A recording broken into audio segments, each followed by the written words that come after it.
Right, I know it's been a while since I did the last video, but I've been making a fair bit of progress on this lately. Decided to spend the most of today up with a friend of ours. He runs a restoration business, and he's got all the tools there that we don't have, like an English wheel and all that kind of stuff. So with his help, I made these panels up for the rear of the tub here. You can see it's all rusted out, lovely. This one here I made at home by myself. And he helped me fit it, fit the last few bits on, get it fitting properly rather, sorry. And to make that, what I used was a sandbag. Now I made the sandbag myself. See it down here. It's made out of red vinyl and just filled with sand. Now to sew that I use an old, it's called a New Home sewing machine. And this sewing machine's got a date on it. It was found and made in 1923. As was the Fiat, so yeah. But I use that to sew that. One of those ones that you turn by hand or you can tread it with your feet. Filled it with sand, and that's what you use to hit against when you're making panels, such as this. Now, I found that it still had little dings in it from the hammer that I used on it, and the English wheel that our friend Eric had, that's what I used to get little dings out. And I also used the wheel to get the curve in this one, get the general shape into this one. And then once that was done, he had a flanging machine. Then he helped me get the flange along here. And he also had what was called a shrinking machine, which is basically teeth that come down, and as they come down, you've got teeth on either side. And as they come down, they squish the metal together, which hence shrinks it and gets rid of the ripples that would occur in that flange otherwise. And then he used heat from a torch to bend it around here and get the shape that we need. Now I can see these are fitting over the existing metal that's on there at the moment. They're just been tack screwed on just to hold it in place. What we're going to do, you get them fitting pretty well perfect over the top of the patch where it's going to be. And then you can unscrew it and then mark up where you want to cut out. And then it should fit in pretty well. So that's the same with this one here. And I made this panel up with the help of his milling machine as well. You can see it's got a slight curve in it that way and a little one in that way as well. And that'll just fit up over the top. We've made it longer than we need to, so we can cut it down either end and get it to fit perfectly. So that's that. Also got the side panels here, they're all made up on each side, all the wood's replaced in it. And as you can see in there, which is all primed on the inside, all the woodwork is completed. If you can see that properly. Now, I also took a door up there to help in. This is a front passenger side door. You can see it's rusted out down there, and the rust continues through here. You see daylight through there. So what we did, made up a few replacement parts. This basically runs along the inside of the door. So if I spin it around so you can see, like so, this here will sits like that, and that's what it had previously. You can see it had a little L-shaped piece, and then the panel came over and then it wrapped around. And this here is what we've cut up and made to replace the rust on the outside of the car. And that will basically just sit over the top, like so. And then when we're ready, we'll just tap that around this L-shaped piece of metal that goes around there. Once it's all welded in place, of course. And now this door is the worst of them. All the other ones don't have rust, so we're lucky in that respect. Also been doing a bit of work on the front mud guards. The main problem that we found, this one here has got a nice curve that sort of gets followed the whole way down, whereas this one was flatter here, it had been flattened out. So with this help again, I dollied that out with a hammer and dolly and got the most of the curve back into that. So it's pretty good. They're both pretty symmetrical, and we fitted them to the car, so they turned out pretty well. We found that the outside of the guard, like the outside edge along here, is higher, so they just need to be reshaped a little bit like that. So yeah, so that's where we're at with this. Also, got the car back to its bare chassis form again. And the body, we've taken all the paint off the body, so it's back to bare metal. And you're getting a bit of surface rust on there, but that's nothing. We replaced all the rust, so there was a patch that we had to put in here, another one further up there. And that was a big one that we had to put along here. And then on the other side, another one there, and another one there. That's basically where when it rains, it must have been left outside. water would run down, sit in here in between the wood and the metal, and that's where it'd rust because the water was sitting there. Now you can see the original colour of the car here too. It was a greeny colour, depending on how well the camera picks that up. So yeah, that's just a little interesting fact. But yeah, so that's where we're at the moment. Got a fair bit of work done to this. And of course, still running really nice. What I ended up soldering all the joints inside the magneto here because we found they were rattling a bit and it wasn't making contact all the time. So I might as well just start it up for you. See how we go. Got it out of gear. We've got all the leakages set up so you can see we turn the reel on the steering column and it moves your carby linkages. So I'll retard it. See how we go.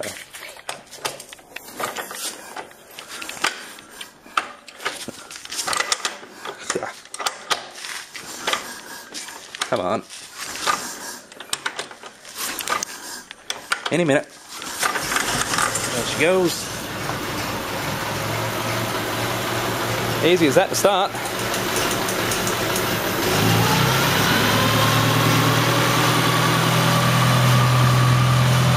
And it's sounding really nice out the exhaust too. It's running really nice.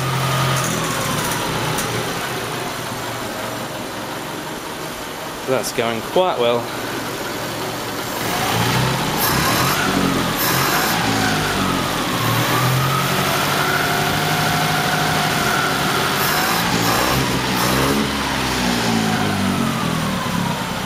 So yeah, so I've just marked out around the panels here that are tech screwed to the back of the tub. And then what I'm going to do is take them off and see how much of this patch panel I can remove, because I'm not going to use all of it. They're made oversized so that you had a bit to play with.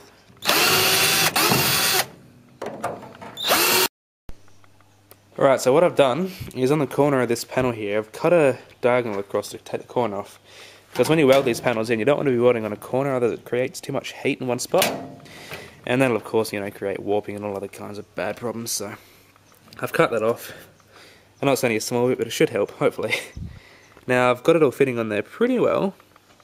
So what I'm going to do now is go ahead and cut it out along the line that I've scribed. I'm going to stay a bit within the line just so I can get it to be a nice snug fit. I can always take a bit off of the patch panel itself to make it fit nice and snugly. So yeah, fingers crossed and we'll see how we go. Alrighty.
Alright, so that's out. God, there's a big hole in there now. Alright, so we've got the new panel.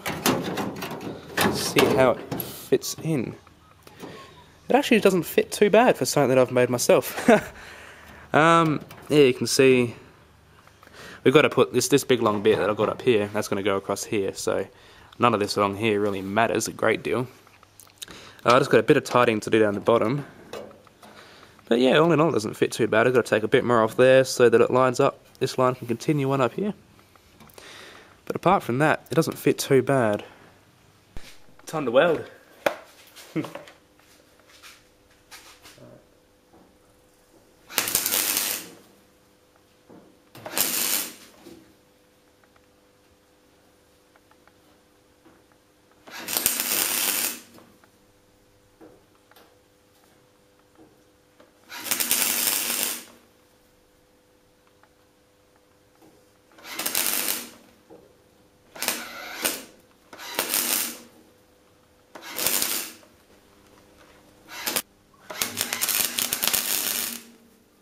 What? That was hot? Shouldn't wear thongs.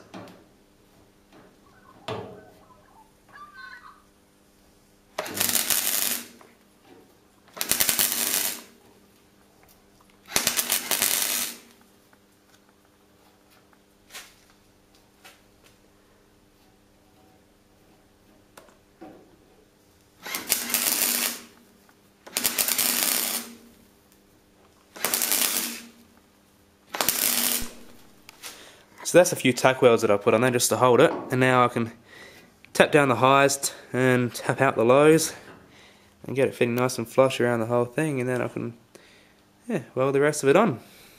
So yeah, it's getting there. And you can see the shape of it, it's actually pretty well near, won't require much filling at all, which is good. So using the handy torch on my drill, you can see that I have welded it all up and I've ground it all back. Now I know it makes it look a little bit rough in this stage here, but I've still got a few more spots to do. You can see there's a hole there that I missed. Sometimes it gets a bit hard to see when you're welding, to see the holes that you've missed, so you just grind it back, see where you got to go over again, and then tack it again. But yeah, that hasn't turned out too bad. Now I just got to weld up these holes just here. Now you can see there was one just about here, which I have welded up. Now I just got to do the same to that one. And might as well do that one and that one there while I'm at it. And then there's a slight split here, might as well do that too. So yeah, that's coming along very nicely, and you can see it's follows the general shape pretty darn well. So after a decent grind, everyone loves a grind, it's all pretty well done. That hole's done, that hole's done, most of that's done. I'm finding it a bit hard to see at the moment because it's about 10 o'clock at night. So that's probably all I'm going to do tonight. I'm tired and I want to go inside and watch some TV. So yeah, that's coming along well. Yeah, so it's like this. That's like that. Beautiful. Oh, thanks.